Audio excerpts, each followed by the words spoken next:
Anyone who's taken a mission course with me at Pittsburgh Seminary knows that U.S. society, particularly in its Euro-American or Caucasian or white component, is the most individualistic of all the cultural patterns on earth. That's important to note. We value rugged individualism. We have heroes who are individuals who pulled themselves up by their own bootstraps. Standing on your own 2 feet is a value. So how does this individualistic lens that you and I see life through affect how we read Scripture, how we respond to life's challenges?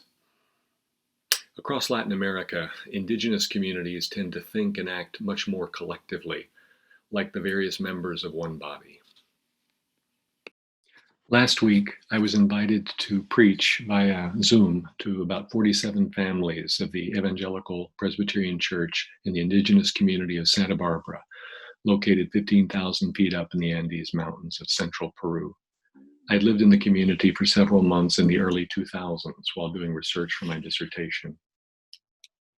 So last week, after we worshiped in Quechua and Spanish, one of the elders reminded me of a cold morning in which they had invited me to join them in the roundup of the vicuña, those graceful relatives of the llama whose extremely valuable wool provides this desperately poor community in just one day with about a third of their annual income.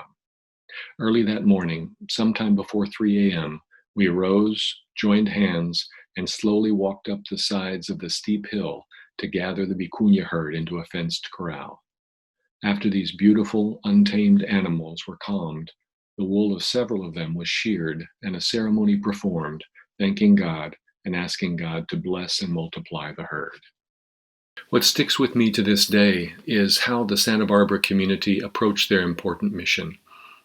The community believed that it took tukuimaki, every hand, to achieve their important mission. If a child is sick or an expectant mother is unable to make the rigorous climb to the vicuña roundup in the high meadow, they send along a prenda, a personal effect, a handkerchief or a keychain, or something to symbolize that the community engages in their mission with that person's personal blessing. There's a widespread belief that without the blessing of every hand, the mission cannot be a success.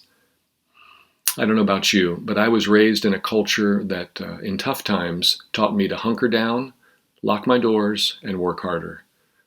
As we face an extended period of deep disruption in our society and our seminary, our cultural tendency is to hunker down, lock our doors, and work harder.